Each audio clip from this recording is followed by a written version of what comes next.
The internet is the biggest machine that humankind has ever created. The internet isn't one thing. It's a group of technologies that all work together to ensure that you can watch your favorite cat video or whatever you want to watch or see or like or whatnot. If we're talking about sustainability, it's also about where do these machines come from? Where do these fiber optics come from? How are they produced? What happens to them when you need to replace them at the end of their lives? What's going on with the servers inside of the data centers? What about the data centers themselves? You're getting a lot of people saying, wait a minute, you're building this infrastructure in a place that's already water scarce, that's already energy scarce, in the case of, for instance, the Netherlands. There's not enough renewable energy going to your average consumer. A lot of it's getting bought up by data centers. It's a good impetus for SMEs in particular to make their operations more sustainable, all while reducing costs, saving on energy, and capitalizing on in my opinion, one of their biggest assets, which is being more engaged and more a part of the local community. Our digital lives are powered by an energy-hungry system made up of networks, data centers, fiber optic cables, cloud platforms, server farms, satellites. The list goes on. But the digital infrastructure that we become so dependent on has an inevitable and growing impact on the environment. My guest in this episode, Michael Oghia, has long been an advocate for a more sustainable internet and has written a number of Ripe Labs articles championing strategies to help achieve it. We met to talk about how to break down the big problem of digital sustainability, strategies for a more energy efficient internet, and some of the challenges that come with convincing the technical community to adopt more sustainable practices. I'm Alan Davies, the Ripe Labs editor, and this is the Ripe Labs podcast. Let's go. Let's do it. Hello, Michael. All right. Hello, Alan. Good to see you. It's very nice to have you on the podcast. Finally. Thank you very much. Yes, I'm happy to be here. I wanted to start with the question that we ask everybody, which is how did you end up doing what you do? I always joke with people, Alan, this was my side quest. I never thought it would turn into a career. And then only later did I actually, after going through, so I did my graduate studies in Lebanon, moved to India after, worked in conflict resolution. And while I was there, I was also looking a little bit into, what is the impact of the internet on democratization, stuff like that. And then after India, I moved to Turkey. And in Turkey, that's when I started getting involved with the Internet Society and things like that. Then when I went to the IGF, the Internet Governance Forum, for the first time in 2015, that was my real introduction to this whole space. And it was interesting because I realized, some of the things that I had been working on actually intersect with the internet. And it was so cool to realize that internet infrastructure and internet content and all these things, there's a space to speak about this. There's a place to talk about it. There was a place to create policy regarding it. And that is what got me into, let's say, this wider internet world. It was the initial seed was there, and I was able to cultivate it a bit later and actually end up turning that into a career, focusing on digital policy, digital infrastructure, cybersecurity, and so many other things that kind of fall into this wider umbrella of the internet. And then sustainability, this focus on sustainability is, I think, for most of the work that you've done on Ripe Labs, that's been a key focus. In the internet space, I was working on sustainability as a volunteer, as just somebody that was interested in the topic, doing it because I thought it was something that not many others were really talking about. So just to give us an idea of the scale of the problem here, how dirty is digital infrastructure? Like, how much of an impact does it actually have on the environment? The internet is the biggest machine that humankind has ever created. It's not just the software protocols. It's everything that makes the internet function. It's everything that ensures that if you go to YouTube and you click play, you're going to be able to watch that. So what does that mean? That means it's the power plants generating the energy, or the wind turbines, or whatever else to power the infrastructure itself. It's the cables under the ocean. It's the data centers. It's the telecoms networks and the towers. The idea is like, of course, the internet isn't one thing. It's a group of technologies that all work together to ensure that you can watch your favorite cat video or whatever you want to watch or see or like or whatnot. The point is that this machine spans from the deepest depths of the ocean all the way to low Earth orbit and space. And that's what I mean. So if we're talking about sustainability, and I've always said it this way, most people tend to think about energy or efficiency or something, which is a part of it. But if we're also thinking about it more holistically, it's also about like, well, where do these machines come from? Where do these fiber optics come from? How are they produced? What happens to them when you need to replace them at the end of their lives? What's going on with the servers inside of the data centers? What about the data centers themselves? Where are they getting built? How are they getting built? You know, we talk about chips and semiconductors and, like there's all these AI applications need new chips and new GPUs and all these things.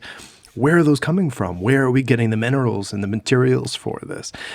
This is this larger question of sustainability. It's not just about, tech is bad. It's really more about, well, how deep does this go? And of course, if you then want to even widen it even further, it's even also about sustainability of, for instance, labor and human capital. It's things like pollution levels and what tech is doing to health. And that's also why I try to kind of break it down in such a way that it is manageable, approachable. It's not just like, hey, here's this massive thing that you need to think about now and all the things you can't do about it. No. I don't think that's a useful strategy. I think it's more about like, okay, it's big. This is the problem. But what is your role in that? Look, if you think about like carbon emissions, for instance, agriculture is a big contributor to carbon emissions.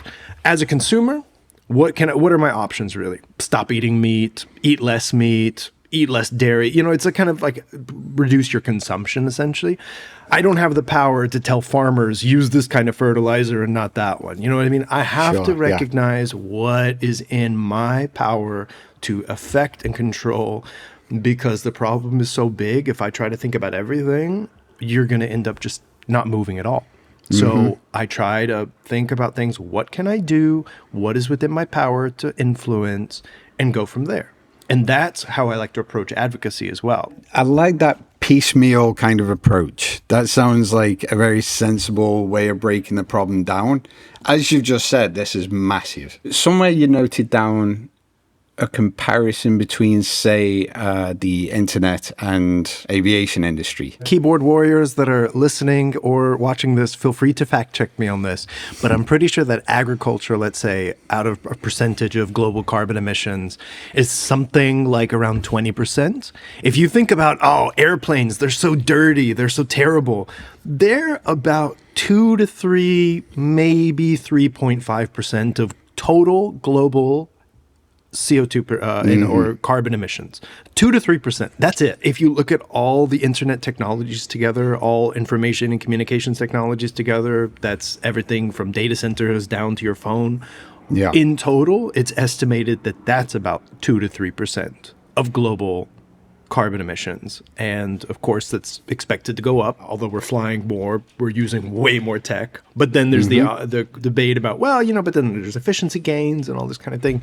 But the internet is basically on par with it. So that is the scale. Imagine if all planes stopped flying right now, we would still basically have the equivalent of an aviation sector online, on the grid, throughout the world at the moment. And so that's the scale.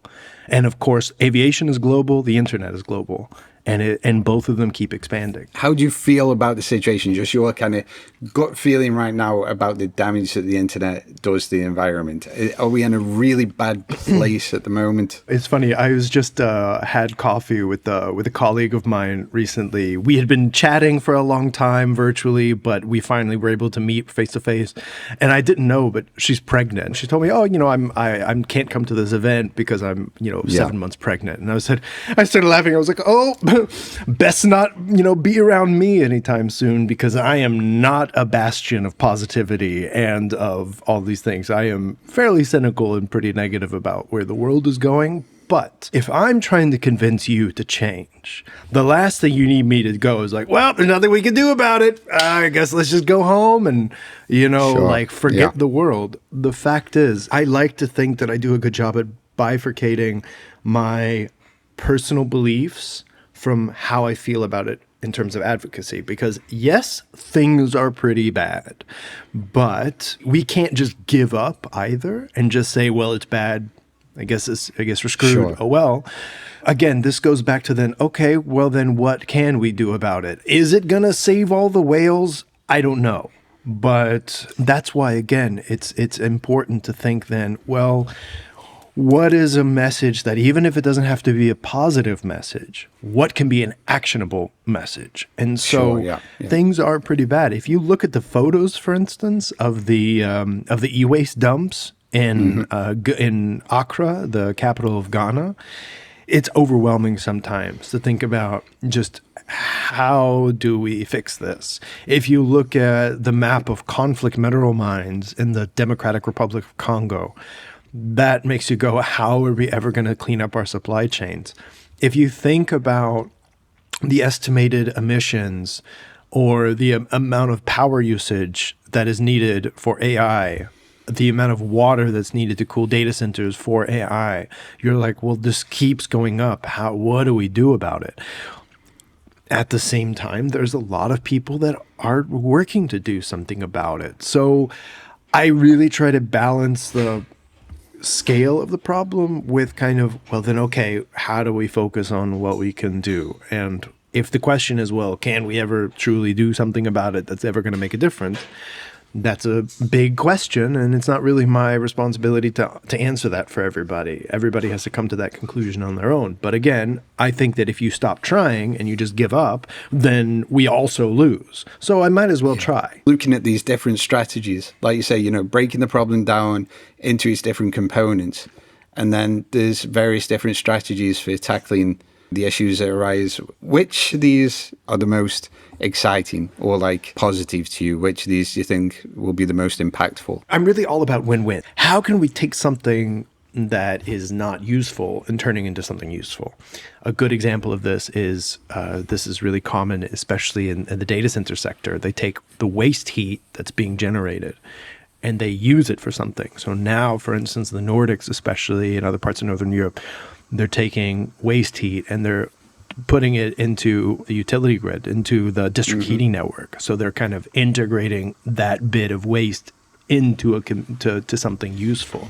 That's a solution, for instance, for one part of it, for the heat that's being generated. If you're an infrastructure operator, let's say, you can do some simpler things, like you can shut down older, less efficient, less used servers, let's say. One of the things that I've talked about on labs before is refurbishment. How you're talking about consumption and production. Well, one of the best ways to reduce your consumption is just to create less demand for something that is new. And for instance, you can do that usually for cheaper by buying refurbished hardware already. So that's one thing. I've said this for years, Alan, and that is that if I could go back 40, 50 years and undo one thing, I would make sustainability, embed sustainability into the core of every aspect of infrastructure that we have, from the design to the build to the production, all the way to the end of life. Because at the moment, it's all been kind of after the fact, which is hard to then turn around and create systems for that are less complex or more efficient. But given that it hasn't been that way for so long, the next best thing is to be open to the kinds of changes that are possible, or to the kind of actions you can take, from something as little as improving server power management all the way to investing in liquid cooling if you are a bigger, let's say, operator that has that kind of money or interest, etc. I think there's a tendency, we all get a bit cynical nowadays, being told that we can solve it. As individuals, that we can adopt practices, do your recycling and whatnot, and you're going to help fix the problem. Now, but you're really talking more about the organizations, right? You're talking about the small to medium enterprises, the SMEs. Why that focus on SMEs? I started focusing on SMEs for my latest Ripe Labs post, simply because I was asked to. I was asked by a small and medium-sized enterprise, so it was like, why should I care? And assuming I care, what can I do to actually integrate sustainability into my operations, into their operations rather, in a cost-effective way? That was essentially the question. And as I outline in on the Ripe Labs post, so we all love Jan George. We all love Desiree Milosevic. I was out to dinner with them, and Jan introduced me to two friends of his, and these are the guys I was having this conversation with, and I just simply didn't feel like I really answered the questions well enough. I mean, it's one thing to prepare something and write something so I can think about all the arguments, but off the top of my head, I was like, man, I'm really not convincing these guys, like what they should, because especially if you're a smaller organization, a smaller company. I mean, this might be seen as a huge financial investment that is kind of like, well, do we have the money for it? Is this something that we want to prioritize at the moment? Well, maybe they think, well, this sounds nice, but in order to do that, like, we need to hire 3 more people for our business operations or something. Can we afford that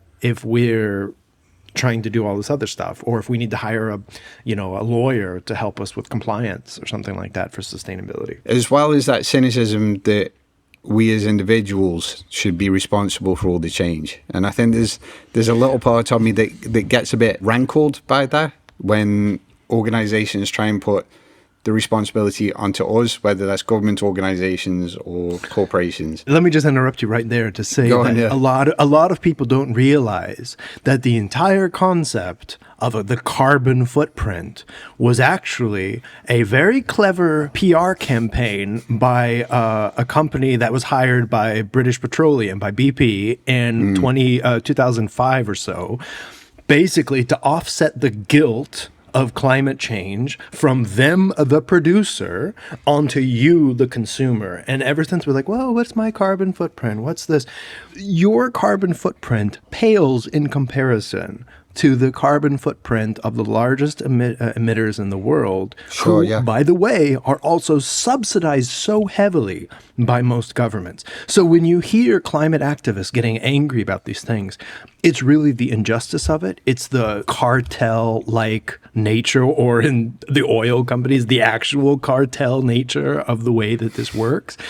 And yes, of course, we need petrol for our cars if you have a petrol car. Of course, you want to turn the heating on if it's cold in the winter. Of course, you want to turn the lights on. I'm not saying that we shouldn't use energy, but the ludicrousness of making me feel guilty for it, somebody that usually has no option of what they can do in terms of the utility that is available to them, or what kind of energy source that company is using to actually produce the energy.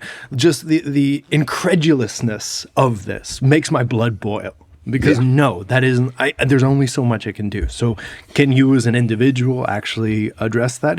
That's a lot harder of a question. And just to say, this is something that you asked me before, and I actually want to come into it because it's very relevant to this part of our conversation, and that is, there is a lot of pushback. But climate is only one part of sustainability, which again makes, our brains are not wired to think about such massive problems. And climate change, by the way, is just one problem. What about all the other problems that are kind of intersecting at the moment? But there's this idea called carbon tunnel vision, where people are just kind of thinking about just carbon, but there's also biodiversity collapse. There's also pollution and forever chemicals and microplastics, all these things. These are all problems. But again, okay, what can I do about it? If I'm approaching a business, if I'm approaching an operator, if I'm approaching somebody that to me can make a difference if they know how, this is the element that I always focus on because to me it makes the most sense, which is it has to make business sense. How can we make sustainability make business sense? I get that. I think, though, simultaneously, and I argue that sustainability is good for business. A lot of consumers, especially in Europe, they care about sustainability. If you're saving money on energy, guess what? You're also saving money, full stop. If you are a smaller operator and you're saying, well, we're trying to work more with our community to be more integrated with it, to show that we're contributing and not just extracting, then I think that you're going to have a better time. So maybe I'm a little overly simplistic about it, frankly, but I definitely take more of a carrot than a stick approach to engaging with this. But at the same time, and maybe this is part of the struggle, frankly, I've had trying to engage more with the ripe community about this, is that sometimes it's not just about the argument, but it's about the audience. What do I mean by that? I'm not trying to say anything negative about the people that are engaging it, right? But I think part of the problem I have comes from my understanding of the community and its composition. What do I mean by that? Many of the people who engage with ripe activities are the techies, fully understand. The engineers, the coders, that's a really important segment, especially if you're dealing, with standardization and policy and things like that. Mm-hmm. But I understand if sustainability is not really a priority for most of those people necessarily. That's not to say that it's not for any of them. I'm just saying that maybe that's not really something that they think about most times. But I also see the ripe community as much more than those just participating in its activities, those that are just coming to meetings or those on the ripe list or whatever. I see the larger organizations and institutions, the members that, let's say, have the AS number. I include all of them. I look at them kind of as a whole. So not just who is there present, but also who are they representing. So while some might not be able to connect to sustainability, surely their colleagues in the business operations side will be, or their colleagues responsible for procurement. Admittedly, I've not been able to reconcile that disconnect within the right members sometimes between who's participating and who isn't. But so, yeah, maybe I'm making the right argument. It's just not getting to the right people within the right membership structure. As individuals, we can't always do a whole lot. So you talk to businesses, you talk to organizations, you think about operations. But then if you try to go too big, there's a point at which you are just ignored from that conversation, right? The bigger organizations, they don't care. They've got their own stuff going on. I mean, they've got their own stuff, and they're very compartmentalized as well. I mean, I might be an engineer participating in the ripe community for 20 years, but maybe my CEO doesn't even know that I'm part of that, or maybe they don't care or something like that, even though I'm doing important policy work, let's say, or something like that. I get that. It is interesting to me. When you go and engage with that community, are you met with very sympathetic responses, but they're like, but practically speaking? Or do you sometimes meet ideological resistance to this in our community? I think a lot of the times I'm just met with silence.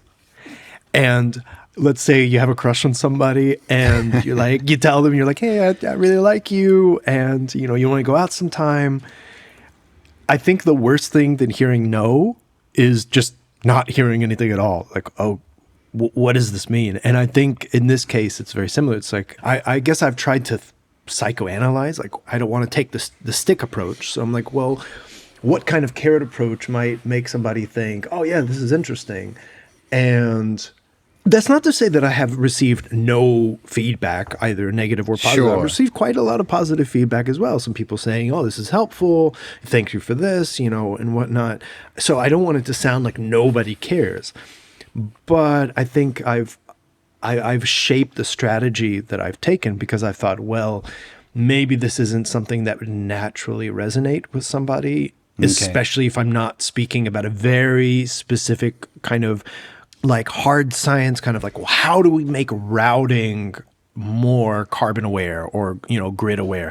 How do I make like this standard more energy efficient? Like if that's not in a very technically framed, maybe this is just going to say, well, why is this relevant to me? It's just going to seem irrelevant and just pass over. So maybe, and because I'm not a technical person, to be honest, Alan, I don't have a background in engineering. I'm like, well, what can I do to frame this in a way that it's that win-win and also relevant to the organization, to the company or whatnot.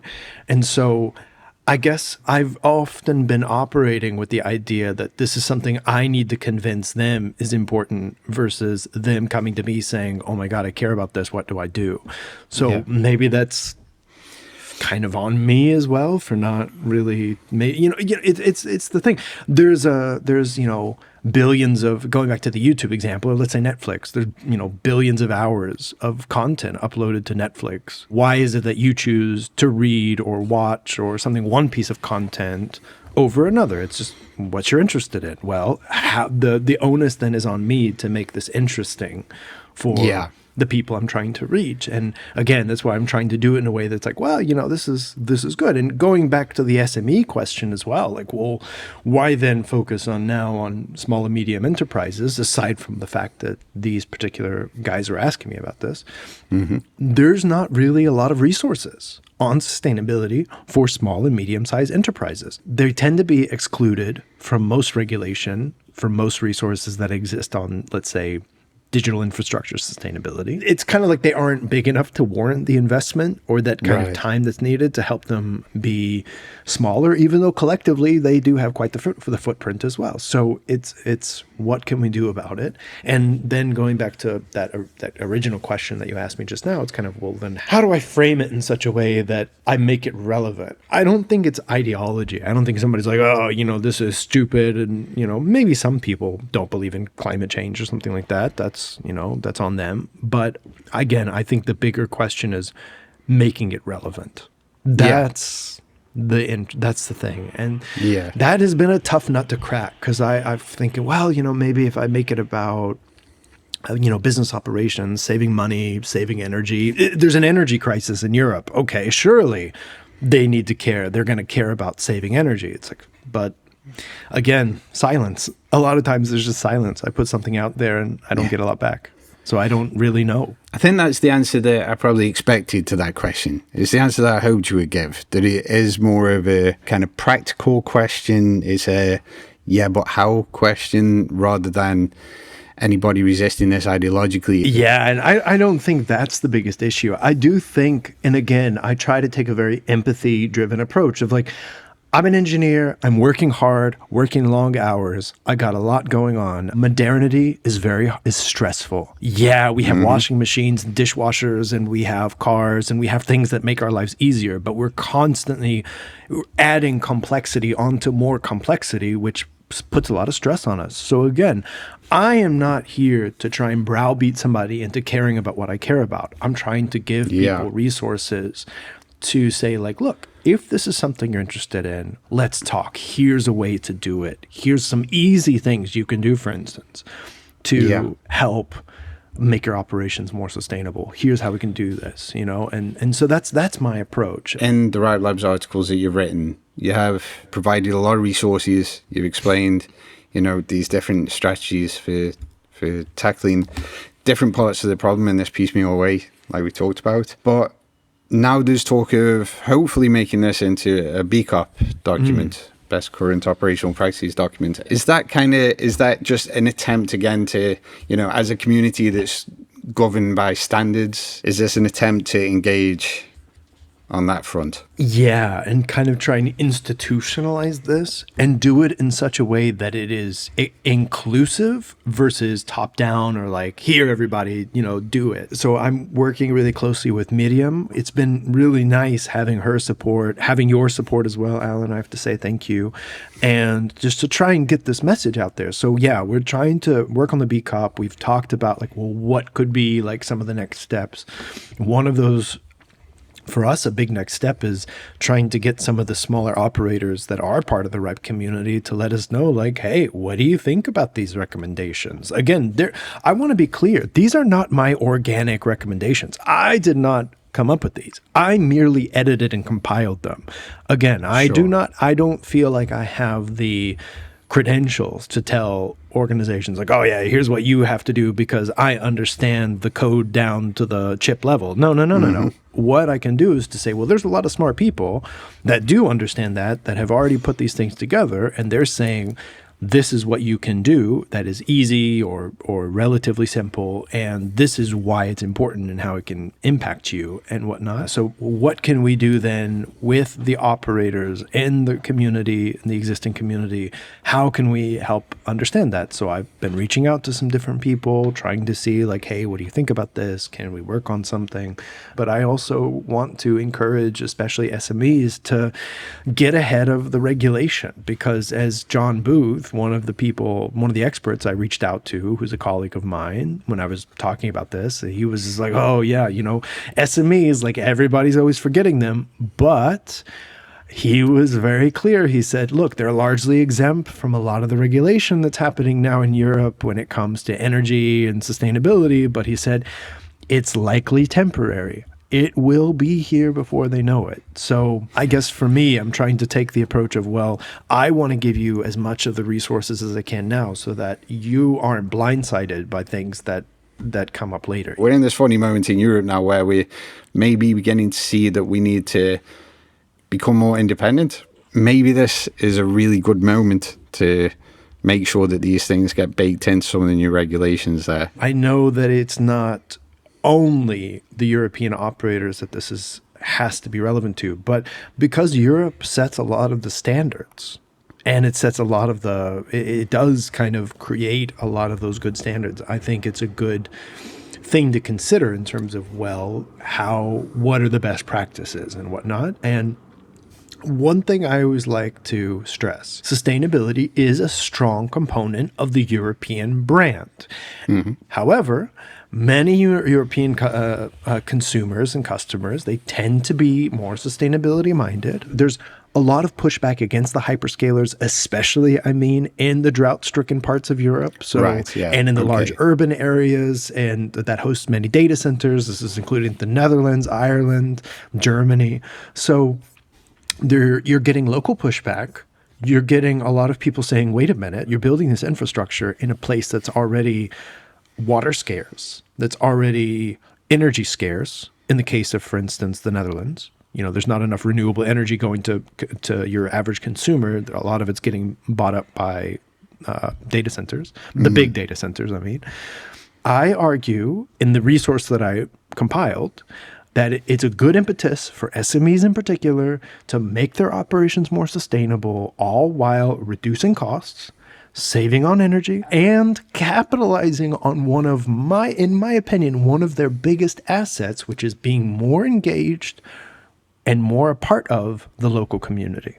To say, no, we're not dropping in to this place and just extracting. We're already part of it. I'm from here. We're from this place. Like, we started this because we wanted to provide an alternative.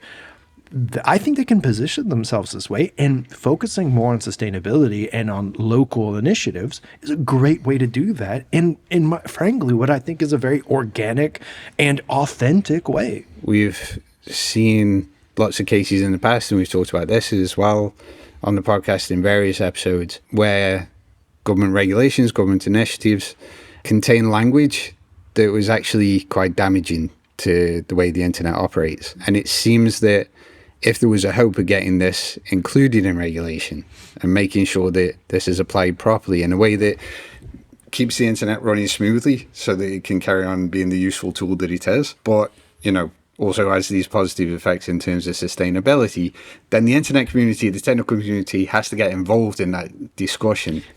It's a chicken and an egg problem, right? Because you're impacted by this regulation, but you're not necessarily part of the process of doing it. But in order to be part of that process, you have to invest your time and your energy and your resources. Do you have that time, energy, and resources to invest? It becomes very cyclical in terms of, well, we've got one problem that then, well, in order to address that problem, I have to take time and energy away from another problem. Do you know what I mean? I do get that, especially if you're a smaller operator. You have very limited time to participate in complex, time-heavy processes. How do we talk about these problems more? How do we get it more onto the center stage for the community? Because we're not going to start tackling it until we do that. First and foremost, and this is maybe a good question for me as well, is who is we and who is the community? And so I don't know if anybody has ever addressed the community in this way, where I'm like, well, I see it as the members, who a member could be a small 3-person team, or it could be a 3,000 person company. Yeah. And maybe all 3 of those small organization, maybe 3 people are engaged in the right community, and out of the 3,000 person organization, both are members, maybe only 1 person is contributing because they care about this. They got involved because a mate of them was like, hey, you should come to this cool conference that we're doing, talking about, technical standards and stuff. I don't want it to sound like I'm psychoanalyzing the individual members themselves. I don't necessarily know why they get involved or how or anything like that. But I think starting with the we, who in this case is very important. Mm-hmm. Who is there? What messages resonate with them? Maybe it's just really about understanding, well, what argument is going to resonate with whom? And maybe the ripe stage isn't the best place for me to be talking, because if most of the people there are technical, are the technical folks, the engineers and whatnot, I understand if they're just like, okay, if you're talking about procurement, that's fine, but I don't do that. Sure, that's my colleague. Yeah. So the question is, well, then how do we get to your colleague? In the end, it's still going to save you money. You're still going to be ahead of regulation. You're still going to be saving costs. And this is a total net positive for your company, for your organization. Yeah. How do we get this message out there? We was talking about what resources are out there for SMEs. Where do you point them? Running the risk of patting myself on the back, I would say just go to this resource that I've compiled, frankly. It's because I don't want people to spend a lot of time looking. That's not to say that this is the only thing and that I'm trying to be the exclusive arbiter of this conversation. It's more like, no, I know your time is limited, so at least come here. So that's one thing. So the Green Web Foundation has a lot of good resources out there, especially focusing more on tech. There's a really good resource that I've linked in there. It's the EU Data Center Code of Conduct. So that's kind of more of a standard document. It sounds like very stiff and kind of, that's the code of conduct, but really what it is, it's giving a lot of best practices and other suggestions for how data centers in particular and operators can improve the sustainability, the efficiency of their operations. The other thing that we didn't touch on, and I don't know if I should mention this because it's a bit contentious, is that generative AI is not very sustainable in that it takes a lot of energy and water to use it, but it is I find it still very useful, and we're using AI all the time. So to pretend like it's this elephant in the room, I just think I'm hypocritical. I think I'm just practical, and AI can give you a lot of really interesting suggestions. So one of the things that I included was a few prompts to ChatGPT, asking it kind of how to help with what do you think? What is it, like it's a person? Based on what access you have and the prompt that is giving it to it. What are some of the recommendations that you can come up with, that it can come up with? And also, where do you find funding for this? So that's number 2. That's another big one. Okay. Especially if you're a small and medium-sized enterprise, you're actually eligible for grants, loans, all kinds of financing mechanisms out there that could be helpful to you if you're like, well, we don't have the resources to prioritize this. Well, maybe there's assistance for you. Often through EU-funded programs, you are likely eligible for these funds. And nowadays, especially because the EU is trying to focus more on defense and resilience and things like that, resilience of critical infrastructure is a huge part of this component. And so, especially because, again, the guys that I was talking to, they're in Italy, Spain, Portugal, Greece, Malta, Cyprus. These are places that tend to get very hot. They tend to be drought prone, and when they flood badly. And so that is really bad for critical infrastructure. And so they can maybe even make the argument, I would say, that it's like, well, investing in this makes European infrastructure more secure and more resilient. This is one of the reasons why this is something that should be a priority. So I think there's a lot of positive arguments that we can make here. That's been a really interesting conversation. And I really hope that people listening get a lot out of it too. I'll be shouting about this at various meetings and things coming up, and we'll get it out there so that people see it on the screens, whether they want it in their faces or not. We're going to push strong. But absolutely.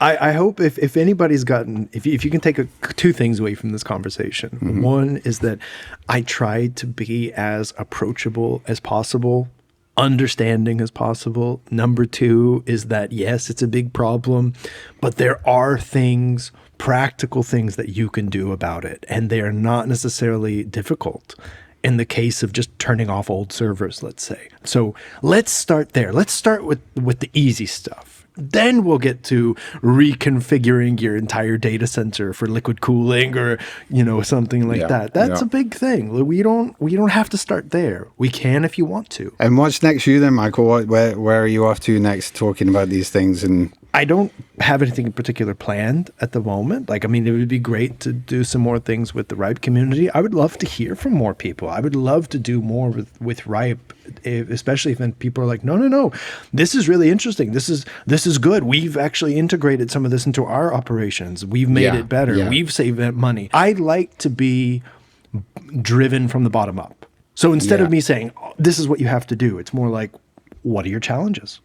Let's start there. What are your challenges?